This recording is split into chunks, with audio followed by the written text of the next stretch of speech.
Boostez vos connaissances avec Cooper. Vous écoutez l'audiocoupe de Martin Luther King. En écoutant ce coupe, vous découvrirez comment Martin Luther King est devenu le leader du mouvement pour les droits civiques des Noirs aux États-Unis, ainsi qu'un modèle à suivre d'action non violente. Vous découvrirez aussi que Martin Luther King était pasteur et agissait selon sa foi chrétienne et que les États-Unis étaient loin d'être en paix en 1950. Vous apprendrez que Martin Luther King était déjà célèbre lorsqu'il a tenu le discours « I have a dream » et que sa particularité était de prêcher la non-violence comme fin en soi. Enfin, vous verrez que son combat était universel. Il ne concernait pas seulement les Noirs des États-Unis. C'est sous la forme d'un roman, adoptant le point de vue interne de Martin Luther King, qu'Alain Foy retrace la vie de cet homme qui a profondément impacté l'histoire des États-Unis et du monde. Mêlant considérations intimes, bribes de discours, archives de communication, ce livre regroupe tous les combats de Martin Luther King et les défis qu'il s'est lancés jusqu'à sa mort en 1968. Chapitre 1. La ségrégation existe encore aux États-Unis dans les années 1950. Malgré les amendements qui ont fait suite à la guerre de sécession, fin 19e siècle, abolissant l'esclavage et reconnaissant les Noirs américains comme des citoyens, les personnes noires, le calcul de l'hérédité va loin, ne sont toujours pas égaux en droit avec les hommes blancs. En effet, les lois Jim Crow, mises en place dans les États du Sud depuis 1876, elles ne sont abrogées qu'en 1964, ont établi une forte ségrégation au sein de l'espace public, au travail et dans la vie privée. Tout en admettant l'égalité des droits, ces lois imposent une ségrégation dans tous les lieux et services publics, distinguant les citoyens en fonction de leur appartenance raciale. Ainsi, les Noirs ne peuvent ni se marier avec des Blancs, ni s'asseoir aux mêmes places qu'eux, ni se faire servir au restaurant par des Blancs, ni fréquenter les mêmes écoles, ni aller à l'université, etc.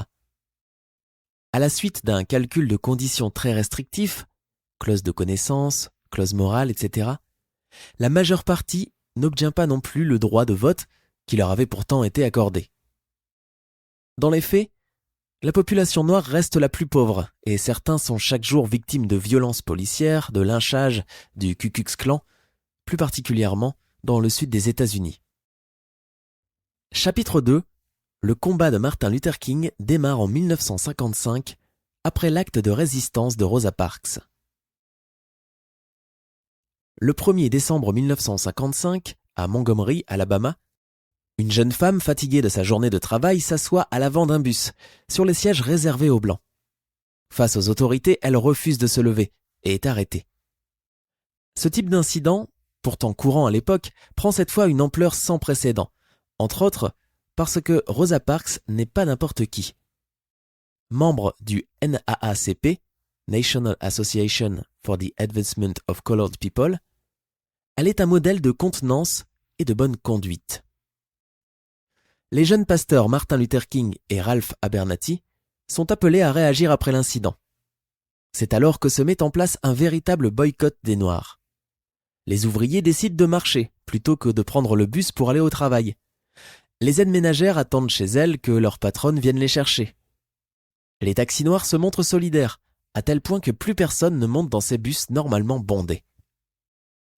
Si les résultats sont peu engageants au départ, c'est en persévérant toute une année que la population noire parvient à faire flancher la compagnie de bus qui est au bord de la faillite. La Cour suprême des États-Unis est obligée de déclarer inconstitutionnelle la ségrégation dans le bus. C'est la première victoire du mouvement initié par Martin Luther King. Chapitre 3. Sa vocation de pasteur, son nom et ses valeurs bourgeoises lui ont été transmis par son père. Le père King, au retour d'un voyage en Allemagne sur les traces de la Réforme, décide de se renommer Martin Luther, en hommage au réformiste du même nom avant de devenir pasteur. Son fils, né le 15 janvier 1929, hérite et du nom et de la fonction, ainsi que d'un certain nombre de valeurs. Issu d'un milieu bourgeois culturellement exigeant, Martin Luther King Jr. aura conscience toute sa vie de l'importance de l'éducation et adhérera vivement au rêve américain de réussite et d'abondance. Il devient pasteur à 19 ans, ce qui fait de lui un orateur hors pair.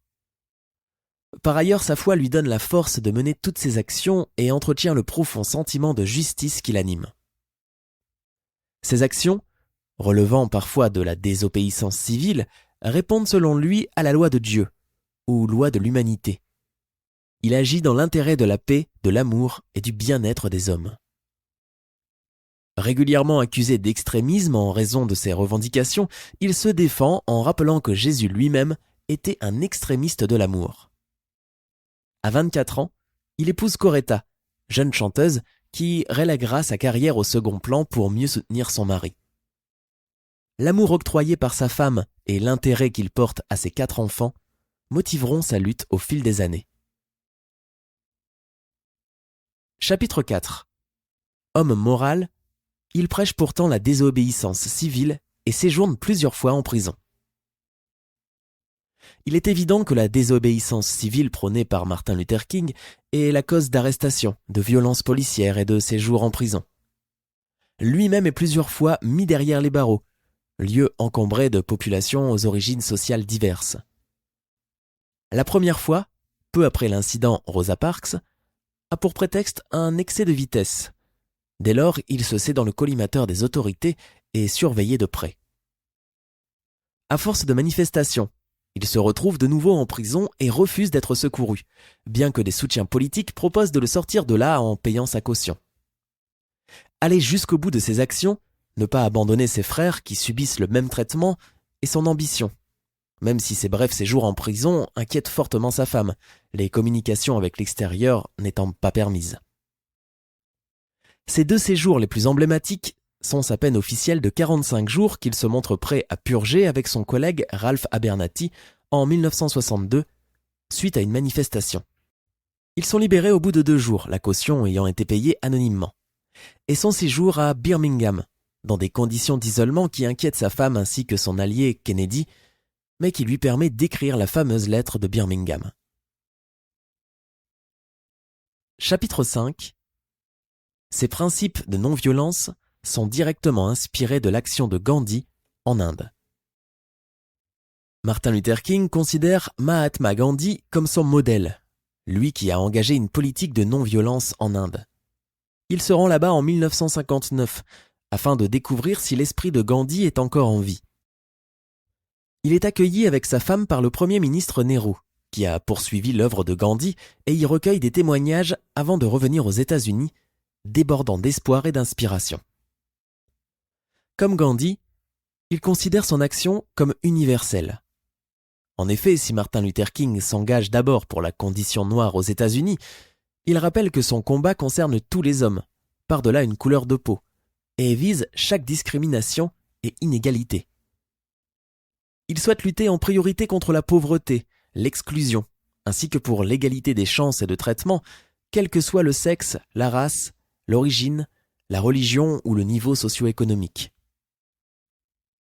C'est après avoir essuyé un premier attentat qu'il décide de prêcher la non-violence au travers de marches silencieuses et de sit-in dans les lieux interdits aux Noirs, mais aussi en pratiquant des jail-in. Les manifestants étant régulièrement arrêtés et jetés en prison, ils finissent par faire en sorte que cela arrive, afin d'envahir les prisons et d'obliger les autorités à relâcher les prisonniers au fur et à mesure qu'en arrivent d'autres. À force d'actions militantes, Martin Luther King reçoit le prix Nobel de la paix en 1964, ce qui lui vaut les félicitations de grands hommes politiques, mais aussi la jalousie et la haine de certains autres. Chapitre 6. Son combat est court-circuité par d'autres mouvements pour les droits des Noirs, moins pacifiques. Martin Luther King doit composer avec nombre d'autres mouvements menés par des Noirs, autrement plus violents, qui risquent de discréditer son action. C'est le cas des revendications du mouvement Nation of Islam, une organisation religieuse musulmane spécifique aux Afro-Américains qui diabolise l'homme blanc et ne reconnaît le vrai islam que chez les hommes de couleur. Cela dit, même les leaders les plus dangereux peuvent changer d'avis. Malcolm X, à l'origine de ce mouvement, change de point de vue après un voyage à la Mecque, où il est confronté à des musulmans venant des 4 coins du monde, certains à la peau blanche et aux yeux clairs. De retour aux États-Unis, il prêche la tolérance et l'ouverture à toutes les races sous la seule bannière de l'amour du prochain. Cette modération n'est pas appréciée par tous, et Malcolm X est assassiné par son propre camp. D'autres mouvements initialement pacifiques deviennent radicaux et agressifs, en réaction à des violences commises contre les Noirs, la marche de Selma, connue sous le nom de Bloody Sunday, en raison des violences policières commises, fait naître le slogan Black Power. Après avoir motivé la création et travaillé main dans la main avec le mouvement étudiant SNCC, Student Nonviolent Coordination Committee, dirigé par Stokely Carmichael, il s'en éloigne lorsque celui-ci se rapproche du mouvement Black Panther Party.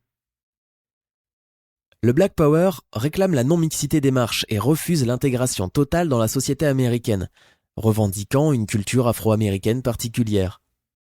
De plus, si Stokely Carmichael rejette officiellement la violence, une grande partie des étudiants et alliés qui le suivent la considèrent comme légitime. Martin Luther King s'inquiète de ces dérives. Il pense la non-violence comme un mode de vie général et vise à améliorer l'égalité et les conditions de vie de tous sans réclamer une supériorité ou spécificité de l'homme noir. Chapitre 7. Martin Luther King et de toutes les luttes de Birmingham à Memphis, en passant par Washington et Chicago. Parmi ses combats les plus connus, sa participation en 1963 à la campagne de Birmingham, ville aux conditions déplorables pour les Noirs, est emblématique. La campagne électorale, opposant des candidats tous plus ou moins ségrégationnistes, est mouvementée et ponctuée d'attentats violents contre les Noirs. Le maire, Eugene Bull Connor, raciste notoire, est évincé lors des élections, mais refuse, ainsi que certains administrateurs, de quitter son poste. La ville est prise d'assaut par les manifestants et Martin Luther King est de nouveau jeté en prison. Privé de tout moyen de communication avec l'extérieur, il prend le temps d'écrire une longue lettre publique à ses détracteurs. La fameuse lettre de Birmingham, modèle de rhétorique, répond point par point aux critiques qui lui sont opposées et réaffirme sa volonté de forcer l'histoire, d'accélérer l'évolution des mœurs, de réclamer les droits qui sont dus aux Noirs. Son message se diffuse rapidement et il obtient le soutien du sénateur puis président John Fitzgerald Kennedy, élu de justesse en 1960 grâce aux voix des citoyens noirs. C'est ainsi qu'en 1963, alors que Martin Luther King est l'un des dirigeants de la marche sur Washington, il modère son message à la demande de Kennedy. Cette marche historique pour les droits civiques se termine par le discours « I have a dream ». Cette marche est la preuve d'une action qui ne se cantonne pas au sud ségrégationniste des États-Unis, mais à tout le pays, y compris le Nord, où les Noirs sont pauvres et défavorisés, même si la ségrégation et les violences restent moins importantes que dans le sud des États-Unis. Il se trouve notamment à Chicago, où Jesse Jackson continue à soutenir l'intégration des Noirs. Martin Luther King comprend petit à petit que le problème ne concerne pas qu'une race, et il lance en 1967 une vaste campagne pour les pauvres, en réponse aux émeutes raciales et à la force du mouvement Black Power, rappelant que son combat inclut tous les laissés pour compte et discriminés, pas seulement les Noirs, mais aussi les Amérindiens, Portoricains, Mexicains ou Blancs pauvres.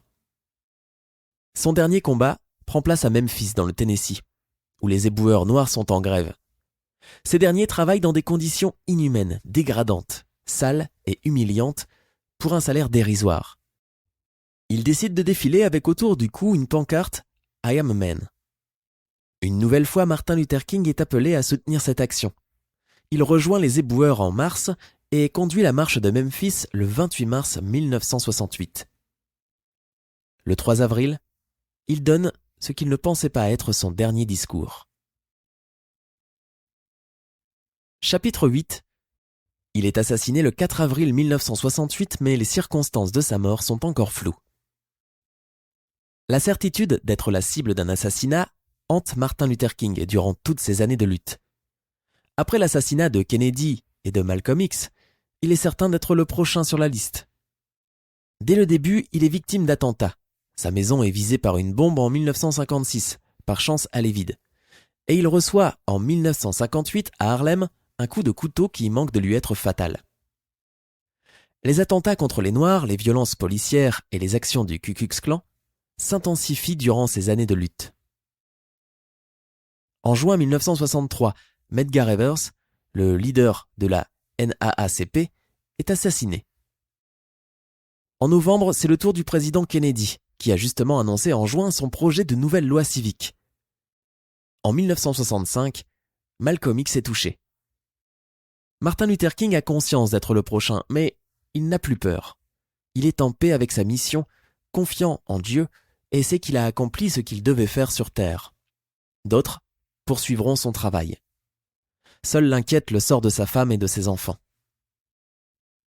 Un an jour pour jour après son discours condamnant la guerre du Vietnam, Martin Luther King meurt assassiné d'une balle au visage, sur la terrasse du Lorraine Motel à Memphis. La mort de Martin Luther King déclenche des émeutes à travers le pays. James Earl Ray, ségrégationniste blanc, est incriminé puis arrêté alors qu'il cherche à fuir sous une fausse identité. Il plaide coupable pour éviter la peine de mort avant d'être condamné à la prison à perpétuité. Depuis, il n'a de cesse de revenir sur sa culpabilité et de clamer son innocence. Certains pensent qu'il n'est pas l'auteur du crime ou qu'il est seulement le pion dans une conspiration bien plus importante. Aucune preuve convaincante n'a pu être apportée à l'enquête et aujourd'hui encore, l'identité du meurtrier reste floue. Conclusion. L'engagement de Martin Luther King a eu des retentissements bien après sa mort et ses idées ont continué d'inspirer des mouvements civiques dans le monde entier. 40 ans après sa mort, son rêve se réalise en partie. En 2008, Barack Obama accède à la présidence des États-Unis. Toutefois, le problème du racisme est loin d'être résolu dans ce pays à l'histoire complexe. Ce qu'il faut retenir de ce coup. La ségrégation existe encore aux États-Unis dans les années 1950. Le combat de Martin Luther King démarre en 1955 après l'acte de résistance de Rosa Parks. Sa vocation de pasteur, son nom et ses valeurs bourgeoises lui ont été transmis par son père. Homme moral, il prêche pourtant la désobéissance civile et séjourne plusieurs fois en prison. Ses principes de non-violence sont directement inspirés de l'action de Gandhi en Inde. Son combat est court-circuité par d'autres mouvements pour les droits des Noirs, moins pacifiques. Martin Luther King est de toutes les luttes, de Birmingham à Memphis, en passant par Washington et Chicago. Il est assassiné le 4 avril 1968, mais les circonstances de sa mort sont encore floues. Vous venez d'écouter l'audio-cube de Martin Luther King proposé par Cooper. Merci et à très vite pour un autre cube.